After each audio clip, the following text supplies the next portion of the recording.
اس کا دن رات خیال رکھیں گے۔ اس طرح جوجو کی بھلائی کیسے ہوگی؟ اسے تنہا رہ کر زندگی گزارنا آئے گی۔ یہ بات بات پر بچوں کی طرح تمہاری محتاج نہیں رہے گی۔ سب سے اہم بات یہ ہے کہ یہ ہمارے حوالے سے پہچانی نہیں جائے گی۔ کوئی اسے ہماری بہن سمجھے گا، نہ ہی کوئی اس سے دشمنی کرے گا۔ ہارپر نے اپنے بھائی شارپر کی تائید کی۔ میں نے آرمر کو قائل کر دیا۔ اس نے کہا اچھی بات ہے، یہ جسمانی طور پر دور رہے گی مگر ہم تمام بھائی اس کے دماغ میں آتے جاتے رہیں گے۔ وہ جو دور نہیں رہنا چاہتا تھا مگر اس بالغ بچی میں خود اعتمادی پیدا کرنے اور دشمنوں سے محفوظ رکھنے کے لیے اسے گھر سے ہوٹل لے گیا۔ اسے سمجھانے لگا، جینی آج سے تم دلیر لڑکی ہو، تنہا زندگی گزارو گی، کوئی مشکل پیش آئے گی تو فوراً خیال خوانی کے ذریعے ہم سے رابطہ قائم کرو گی۔ میں دلیر ہوں مگر رات کو ڈر لگتا ہے۔ رات بھی دن جیسی ہوتی ہے، فرق یہ ہے کہ رات کو سورج نہیں ہوتا مگر دنیا وہی ہوتی ہے، لوگ وہی ہوتے ہیں۔ تمہارے پاس ٹیلی پیتھی جیسا نادیدہ ہتھیار ہے، کوئی تمہیں ڈرائے گا تو تم اس کی کھوپڑی میں زلزلہ پیدا کر سکتی ہو۔ وعدہ کرو جو ہدایت تمہیں دے رہا ہوں ان پر عمل کرو گی، میں وعدہ کرتی ہوں۔ تم بہت اچھی لڑکی ہو، خیال خوانی ہمیشہ تنہائی میں کیا کرنا تاکہ کسی کو شبہ نہ ہو کہ تم ٹیلی پیتھی جانتی ہو۔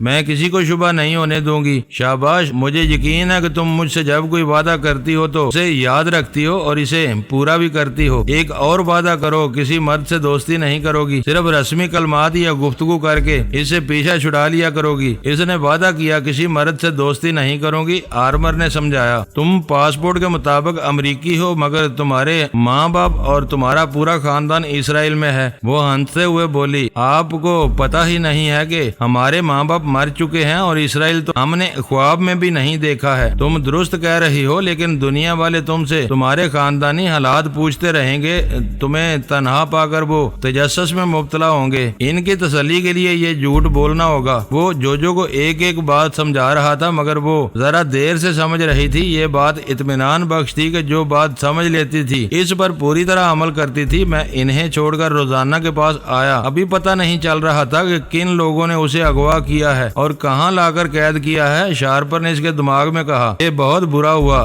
تمہیں یہاں لانے والے یقیناً شین کا مطالبہ کریں گے۔ روزانہ نے کہا، بھائی وہ لوگ بڑے ظالم ہیں، مجھے مار ڈالیں گے۔ میں مارنے سے انہیں کچھ نہیں ملے گا کیونکہ وہ حصہ اب تمہارے پاس نہیں رہا۔ ایک بات یاد رکھو، وہ تمہیں فی الحال زندہ رکھیں گے۔ جوجو اور آرمر کو بھی یہاں لانے کی کوشش کریں گے۔ وہ سمجھتے ہیں میں 2 بہنوں اور 1 بھائی کا قتل برداشت نہیں کروں گا۔ تم تینوں کی جان بچانے کے لیے مشین ان کے حوالے کر دوں گا۔ کیا تم ایسا کرو گے؟ میرے جیتے جی وہ مشین کسی کے ہاتھ میں نہیں جائے گی۔ میں اس کا مطلب ہے کہ ہم تینوں بھائی بہن مر جائیں گے۔ میں دشمنوں کو جوجو اور آرمر تک پہنچنے نہیں دوں گا۔ کیا تم نے انہیں چھپا دیا ہے؟ یہ سوال نہ کرو ورنہ اس کا جواب دشمنوں کے سامنے اگل دو گی۔ وہ مجھ پر ظلم کریں گے، کرنے دو، انہیں یقین آ جائے گا جو معلومات انہیں فراہم کر چکی ہو اس سے زیادہ نہیں جانتی ہو۔ بھائی پلیز مجھے کسی طرح یہاں سے نکالو۔ اس کا انحصار تمہاری چلاکی اور حاضر دماغی پر ہے۔ اپنے پاس آنے والوں کو کسی طرح بھی بولنے پر مجبور کرو۔ جب تک ان میں سے کسی کے دماغ میں جگہ نہیں ملے گی میں کچھ نہیں کر سکوں گا۔ میں نے روزانہ کی سوچ سے معلوم کیا وہ 8:30 بجے اپنے گھر سے اغوا کی گئی تھی اور 8:45 بجے وہاں لا کر قید کی گئی تھی۔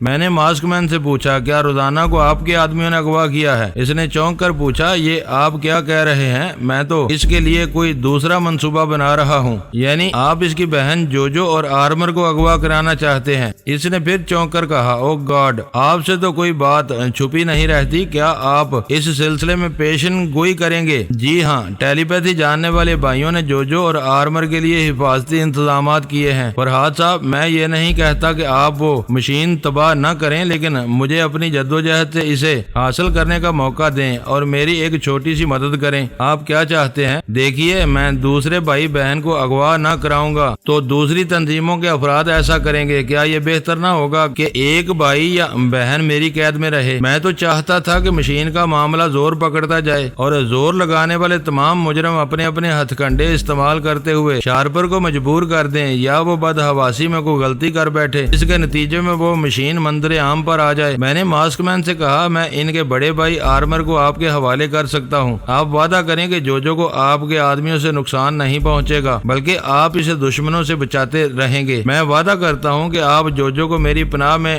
دے دیجئے گا۔ جوجو کسی کی پناہ میں نہیں رہے گی، وہ ایک معصوم لڑکی ہے، اسے دنیا کی مکاریوں سے الگ ایک آزاد زندگی گزارنے دیجئے۔ میں نے اسے آرمر کا پتہ بتا دیا۔ وہ بولا جناب ابھی دہلی کے پاس رانا پرتاپ نے مجھے اطلاع دی ہے کہ آپ شملہ کے کاٹیج سے اچانک غائب ہو گئے ہیں۔ کیا آپ کو ہم پر اعتماد نہیں رہا؟ جب دو دوستوں کے مفادات ٹکرا جائیں تو کسی ایک کو ضرور نقصان پہنچتا ہے۔ ان حالات میں احتیاط لازمی ہے، اس لیے روپوش ہو گیا ہوں۔ کوشش کروں گا کہ ہندوستان میں آپ سے کوئی مدد حاصل نہ کروں۔ آپ کی دوستی سے پہلے میں خود پر زیادہ بھروسہ کرتا تھا، اور خود پر اعتماد کرنا، دوسروں پر تکیہ نہ کرنا اچھی بات ہے۔ نہیں فرہاد صاحب، نہیں، آپ کو ناراض کر کے میں ایک اچھے دوست سے محروم نہیں ہونا چاہتا۔ میں مشین کے اصول سے باز آ جاؤں گا، آپ کا اعتماد ہر حال میں حاصل کروں گا۔ آپ جذبات میں آ کر یہ فیصلہ نہ کریں، وہ مشین دنیا کی سب سے حیرت انگیز اور غیر معمولی ایجاد ہے۔ اس کے ذریعے کوئی بھی شخص یا کوئی بھی ملک ساری دنیا پر فرعون بن کر حکومت کر سکتا ہے۔ جب اسے دوسرے حاصل کرنا چاہتے ہیں تو آپ کیوں نہ کریں؟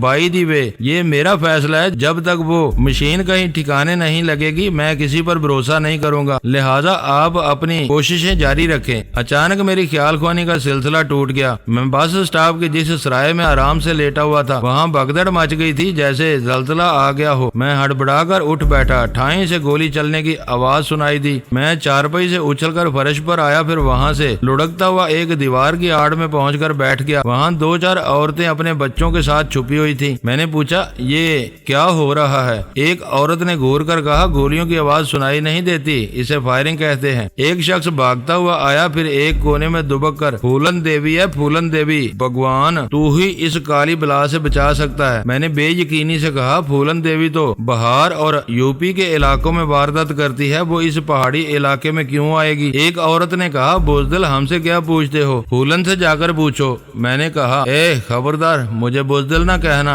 تمہارے جیسی عورتیں ڈاکو بن جائیں تو کیا میں ڈر جاؤں گا؟ ارے تو یہاں کیوں ڈینگے مار رہے ہو؟ ایک عورت گھوڑے پر سوار آئی ہے، مرد ہو تو اسے پکڑ لو۔ میں نے پوچھا جو اسے پکڑ نہیں پاتا کیا وہ مرد نہیں ہوتا؟ ہرگز نہیں، وہ زنہا ہوتا ہے۔ دیکھو تم اپنے گھر والے کو زنہا کہہ رہی ہو۔ وہ ایک دم سے بھڑک گئی، مجھے مارنے کے لیے آگے بڑھی۔ میں اس سے آگے بڑھ گیا، وہ غصے میں ڈاکوؤں کو بھول گئی تھی۔ ہاتھ میں جھاڑو لے کر میرے پیچھے دوڑتی ہوئی سرائے سے باہر آئی۔ فائرنگ بند ہو چکی تھی۔ کچھ ڈاکو گھوڑوں سے اتر کر بڑے بڑے سیٹوں کو رائفلوں کی زد میں رکھ رہے تھے، ان سے نقدی اور زیورات چھین رہے تھے۔ میں جھاڑو سے بچنے کے لیے دوڑتا ہوا ان کے درمیان آیا۔ زمین پر ایک بڑی سی چادری بچھی ہوئی تھی۔ تمام مسافر اپنی جیب، اپنا بٹوا اور اپنی اٹیچی وغیرہ خالی کر کے اپنا تمام مال چادر پر ڈال رہے تھے۔ میں بھاگتا ہوا چادر پر آیا۔ دو ڈاکو مجھ پر رائفل تان کر کچھ کہنا چاہتے تھے، مگر ایک عورت کے ہاتھ میں جھاڑو دیکھ کر ہنسنے لگے، میرا مذاق اڑانے لگے۔ ایک ڈاکو نے کہا پھولن دیوی ٹھیک کہتی ہے کہ مرد بزدل ہوتا ہے، عورت جھاڑو مارے تو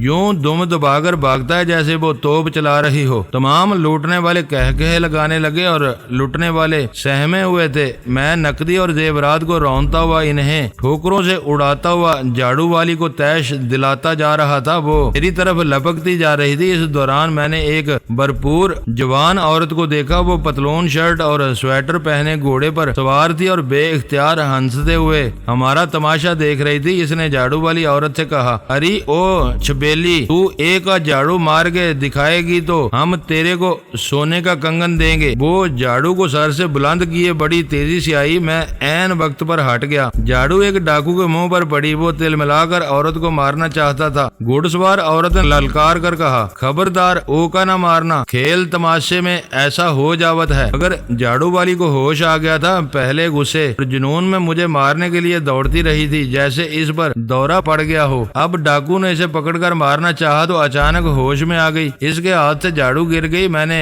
گھوڑ سوار سے کہا اریو چمپا چمبیلی کا نام ہے، تیرا بھلے کوئی نام ہو۔ یہ عورتیا تو ہار گئی، اسے سونے کے کنگن نہیں ملیں گے، مگر اس جیتنے والے کو کیا ملے گا؟ گھوڑ سوار نے کہا ایک کم جور عورت سے جیت کے بڑائی کرتا ہے، جھاڑو لاؤ، میں سب کے سامنے اس کی عزت اتاروں گی۔ میں نے کہا اگر تو میرے کو جھاڑو مار کے دکھائے گی تو میں تیرے کو سونے کے کنگن پہناؤں گا، اور اگر نہ مار سکی تو بول میرے کو کا انعام دے گی، بول کا انعام چاہیے ہے۔ میں نے کہا جیتنے کے بعد اپنی پسند کی عورت چاہوں گا، منظور ہے۔ گھڑ سوار راضی ہو گئی۔ ایک ڈاکو نے زمین پر جھاڑو اٹھا کر دی، اس نے اسے ہاتھ میں لے کر گھوڑے کو ایڑ لگائی، اسے تیزی سے دوڑاتی ہوئی ایسے آئی جیسے جھاڑو سے نہیں تلوار سے حملہ کرنے والی ہو۔ اس کے قریب آتے ہی میں فضا میں اچھل کر کلا بازی کھاتا ہوا ایک طرف چلا گیا۔ گھوڑا اپنی روانی میں رکتے رکتے دور تک گیا، پھر گھڑ سوار نے لگام موڑ دی اور میری طرف آنے لگی۔ اب اس کے تیور بتا رہے تھے کہ مجھ پر حملہ ناکام رہا تو اس کی بڑی بے عزتی ہوگی، اب میں اس کی عزت رکھنے کے لیے جھاڑو تو کھا نہیں سکتا تھا۔ میں نے بڑی پھرتی سے اس کے حملے کو ناکام بنایا۔ گھوڑا اسی طرح دوڑتا ہوا دور جا کر پلٹنے لگا۔ میں نے کہا کتنے افسوس کی بات ہے، بندوق چلانے والے ہاتھ جھاڑو نہیں چلا سکتے۔ وہ ڈاکوؤں کی رانی سردار تھی، اپنی توہین برداشت نہ کر سکی، یک بار کی جھاڑو پھینک کر ریوالور نکال لیا۔ میں نے ہاتھ اٹھا کر کہا گولی چلانے سے پہلے سن لے، میں مر گیا تو سمجھ لے مر ہی گیا، اگر زندہ رہ گیا تو تیرے کو بگا کے لے جاؤں گا۔ وہ حقارت سے ایک طرف تھوکتے ہوئے بولی، عورتوں کو بگا کے لے جانے والے اور ان کی عزت سے کھیلنے والے کتوں کے لیے میں نے پھولوں کی سیج چھوڑ دی، گھوڑے کی پیٹھ پہ بیٹھ گئی، پوجا کی تھال چھوڑ دی، ہاتھ میں بندوق پکڑ لی، دیکھ آخری بار دیکھ میرا نشانہ کتنا سچا ہے۔ یہ کہتے اس نے گولی چلائی۔ میں اس کی کھوپڑی میں رہ کر سمجھ گیا تھا کہ نشانہ سچا ہے، گولی یقیناً میری طرف آئے گی، اس سے ذرا پہلے ہی ہٹ گیا۔ اس نے ایک دم سے بفر کر گھوڑے کو ایڑ لگائی، اسے دوڑاتے ہوئے مجھ پر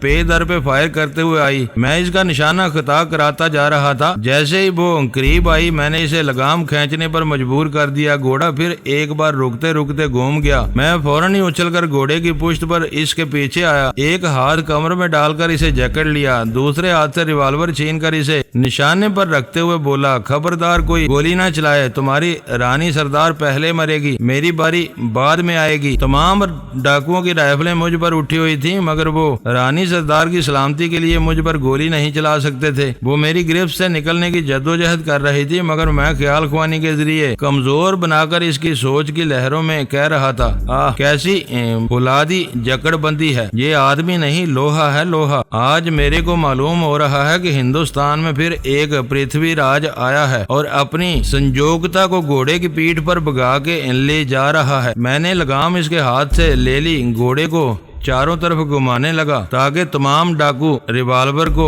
رانی سردار سے لگا ہوا دیکھ لیں اور یقین کر لیں کہ ٹریگر پر رکھی ہوئی انگلی چشمے ددن میں دب سکتی ہے۔ اسی وقت ایک مکان کی چھت پر سے میگا فون کے ذریعے آواز سنائی دی، شاباش جوان، تم نے تنہا اتنے خطرناک گروہ کو قابو میں کیا ہے، تمہیں سرکار کی طرف سے انعام ملے گا۔ چاروں طرف سرچ لائٹس روشن ہونے لگیں، رات کے وقت صاف نظر آنے لگا۔ سبھی مکانات کی چھتوں پر مسلح سپاہی کھڑے ہوئے تھے۔ ایک انسپیکٹر میگا فون کے ذریعے پوچھ رہا تھا، جوان تم کون ہو، کیا نام ہے تمہارا؟ میں نے کہا پھولن دیوی کو بس میں کرنے والا پھول دیوتا ہی ہو سکتا ہے۔ سب ہنسنے لگے۔ انسپیکٹر نے کہا یہ پھولن دیوی نہیں، رانی سردار ہے، ہمارے مخبر نے پہلے ہی بتا دیا تھا کہ آج یہ پہلے تھانے پر حملہ کرے گی، پھر سرائے میں لوٹ مار کرے گی، ہم نے اسے دھوکہ دیا۔ یہ تھانے گئی تو چند سپاہیوں نے ہتھیار ڈال دیے اور کہا کہ تھانے دار صاحب پولیس فورس کے ساتھ پاس والے گاؤں میں گئے ہیں۔ رانی سردار غصے سے بولی، اچھا تو ہماری منڈلی میں کوئی بیدی ہے جو لنکا ڈا رہا ہے، میں اسے زندہ نہیں چھوڑوں گی۔ انسپیکٹر نے کہا تم زندہ بچو گی تو زندہ چھوڑو گی، اپنے آدمیوں سے کہو ہتھیار پھینک دیں اور جوان تم رانی سردار کو یہاں لے آؤ۔ میں نے کہا تھانے دار جی تم آنکھیں کھول کے سپنا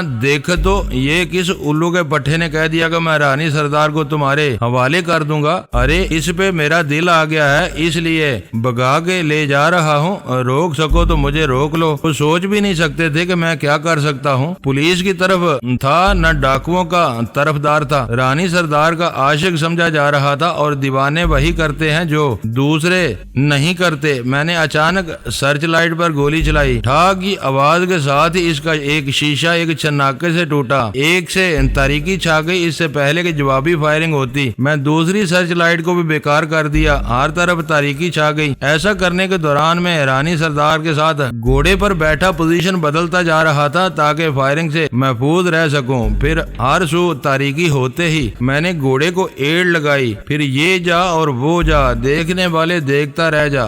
ڈاکو بڑے تربیت یافتہ تھے، انہیں سمجھانے کی کوئی ضرورت نہیں تھی ایسے موقع سے کس طرح فائدہ اٹھایا جاتا ہے۔ جوابی فائرنگ کرتے ہوئے ہمارے پیچھے چلے آ رہے تھے۔ میں لگام رانی سردار کے ہاتھوں میں تھی۔ میں پہاڑی راستوں سے واقف نہیں تھا۔ وہ سوچ رہی تھی یہ کون ہے، اس نے پولیس کی ناک نیچی کر دی، اس کے اوپر غصہ بھی آ رہا ہے، یہ مجھے پولیس کے بہت بڑے دھوکے سے بچا کے لے جا رہا ہے۔ اسے جگ دمبے اے شیراں والی ماں کون ہے؟ میں نے اسے مخاطب کیا، اے گھوڑے والی، اپنے آدمیوں سے۔ وہ بھڑک کر بولی، خبردار، گھوڑے والی نہ کہنا، تو سن چکا ہے، تو دنیا والوں کے لیے رانی سردار ہے، پر تیرا سردار میں ہوں، میں بازی جیت رہا ہوں۔ وہ ناگواری سے بولی، میں تیری جیت کو ہار میں بدل دوں گی۔ اری نک چڑی، غصہ بعد میں دکھانا، پولیس والے پیچھا کر رہے ہیں، یہ تیرے آدمی بالکل نکمے ہیں، ان کو دور تک پھیلا دے اور پولیس والوں کو دور تک بٹکانا چاہیے۔ وہ چیخ چیخ کر اپنے آدمیوں سے کہنے لگی، ارے او شنکر، ارے او ہریا کا گاز کھا گئے ہو،